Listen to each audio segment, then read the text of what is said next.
아울러서 인공지능 시대에는 상실에 대한 애도에도 변화가 있을 텐데 어떤 변화일까? 한번 같이 알아보도록 하죠. 인공지능 시대의 애도의 변화입니다. 인간이 가진 문화의식 중에서 죽음을 애도하는 의식만큼 널리 퍼져 있는 것은 없는 듯합니다. 역사적으로나 문화적 혹은 기술의 발전과 상관없이 죽음과 그에 따른 애도의식에는 고인에 대한 기억을 공유하면서 집단적으로 슬퍼해야 할 인간의 욕구가 드러나고 있다는 것이죠. 애도는 죽은 자와 살아있는 자를 연결하는 관계의 경계에서 일어납니다. 애도의식이 잘 이루어져야 하는 이유가 바로 여기에 있는 것이죠. 목숨을 다하고 삶을 마감한 사람을 떠나보내는 일이 성공해야 살아있는 자가 자신의 삶으로 순탄하게 돌아올 수 있습니다. 주목해야 할 것은 부재와 남은 자가 현실로 돌아옴의 경계인데요. 이 경계의 중심에서 잘 우리가 협력하고 지혜를 모을 때 애도의 좋은 방식이 결정될 수 있다고 봅니다. 한번 보실까요? 유교의 영향력 아래 살았던 시대에 아들은 부모님의 묘 곁에 초막을 짓고 3년상을 치르며 애도의 시기를 보냈습니다. 이렇듯 우리 성저들로서는 3년의 시간이 흐른 후에야 자신의 생활로 돌아올 수 있었던 것이죠. 그 후에도 다양한 방법으로 치러진 제사를 통해서 남은 자는 자신의 삶으로 돌아올 것인지 아니면 돌아가신 분을 붙들고 살 것인지 선택해야 하는 시간들을 가졌을 것입니다. 지금처럼 디지털 기술이 발전함에 따라서요, 고인의 장례와 애도의 방식에도 큰 변화가 생겼습니다. 예를 들어 볼까요? 카톡이나 페이스북과 같은 소셜 네트워크를 통해서 가족 구성원과 친구에게만 국한하지 않고 더 광범위한 커뮤니티 내에서 공개 또는 비공개의 새로운 방식으로 조의를 표할 수도 있게 되었습니다. 자, 여기서 우리의 원시대에도 돌아가 보면요. 약 5만 년 전 남부 프랑스의 동굴에서는 네안데르탈인들이 죽은 동료의 신체를 훼손하지 않도록 세심한 주의를 기울이면서 땅에 묻었습니다. 이 시대에는 디지털 문명을 사용하던 사람이 죽은 후에 그가 사용한 온라인 정보들이 디지털 유산이 되어 무기한으로 존재할 수 있게 되었다는 것이 전혀 상상이 안 됐었을 텐데요. 그래서 고대 로마인들은 사람이 그 집에서 삶을 마감하면 친척들을 모아서 망자의 이름을 부르며 슬퍼하며 애도하기도 했습니다. 과거나 지금이나 애도의식의 유사점은 죽음은 일종의 고립과 아울러서 통합을 가져온다는 것입니다. 돌아가신 분을 애도하기 위해서 모일 때에 그들은 사회적으로 그곳에 고립됩니다. 다른 한편 또 애도의식을 통하여 그 돌아가신 분을 기념할 때 그들은 돌아가신 분을 중심으로 통합되기도 합니다. 그래서 이렇게 죽은 자를 떠나보내는 경계에서 남은 자는 고립과 통합이라는 그런 현실로 돌아오는 것이죠.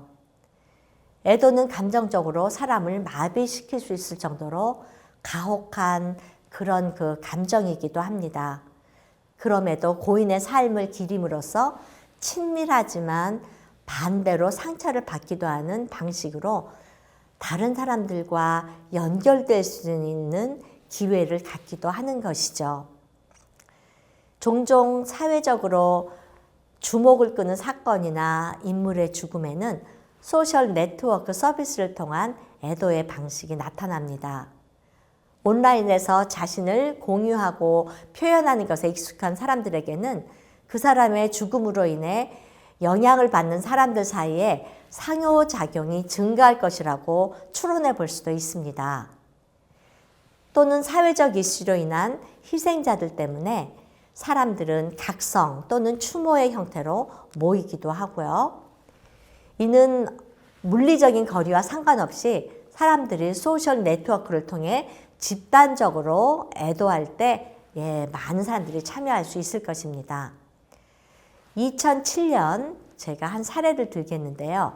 버지니아 공대 충격 사건의 그 일들을 여러분과 나누고 싶습니다. 2007년 있었던 버지니아 공대 충격 사건의 여파로 페이스북에 고인을 기리기 위한 사망 기사 및 모금 행사가 있었어요. 그래서 그거 링크를 통해서 삶을 기념하는 사진, 동영상, 추모 이벤트 등 그런 것들을 쉽게 공유할 수 있는 방법을 제공했거든요. 그렇게 함으로써 상호작용을 장려했습니다. 또한 페이스북은 사람들이 사망한 후에 소셜 프로필을 기억할 수 있도록 하는 그런 장치를 만들었는데요.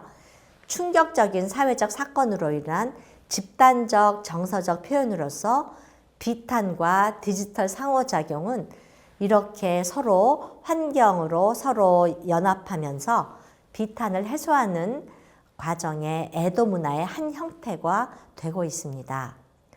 소셜 네트워크를 통해서 고인이 존재하지 않아도 만약 희망하기만 한다면 개인의 정보 보호 설정의 옵션 선택에 따라서 친구와 가족들이 사랑하는 사람의 타임라인에서 계속 추억을 공유할 수 있습니다. 인간은 사회적인 동물이라고 말하듯이 죽음 역시 육체적이지만 사회적인 요소를 갖고 있습니다. 그렇기에 개인의 죽음에서 질병을 앓거나 불치병으로 그렇게 그 삶을 마감한 경우에는 그 개인의 사회적 관계망에 큰 영향을 미치게 됩니다. 마찬가지로 사별은 함께했던 배우자와 공유하던 사회적 참여 내용을 재구조화하는 것을 수반합니다. 인터넷과 SNS가 발전하기 전에는 이 같은 재구조화는 사나톨로지에서 아주 중요한 주제였는데요. 이제는 인터넷과 이런 SNS의 발전으로 인해서 이런 비통한 정서적 느낌의 표현 방식, 애도, 그리고 사회적 재구조화가 훨씬 다른 방향으로 원활하게 이루어지는 그런 기회를 주기도 했습니다. 그리고 이에 따라서 남은 가족이나 친지들 혹은 친구들의 행동 양식에도 많은 변화를 가져왔습니다. 과거에는 기든스라는 학자가 주장한 것처럼 죽어가는 사람들은 병원이나 호스피스 또는 죽고 난 후에는 공동묘지와 같은 특별한 장소에 격리되어 살아있는 사람들과는 일상적인 그런 교류가 없도록 그렇게 떨어져 있었습니다. 그런데 페이스북이나 SNS 등에서 추모 페이지가 열리게 되면서 죽은 사람의 사진이나 죽은 사람과의 대화, 애도자의 감정들이 표현될 수 있는 디지털 공간이 일상으로 들어왔죠. 아예 일상의 일부가 되었습니다. 그래서 과거처럼 완전한 산자와 죽은 자의 이별이 이루어지지 않고 있습니다. 즉, 인터넷이 죽음이나 애도를 여전히 현재 진행형으로 만들어가고 있다는 것이죠.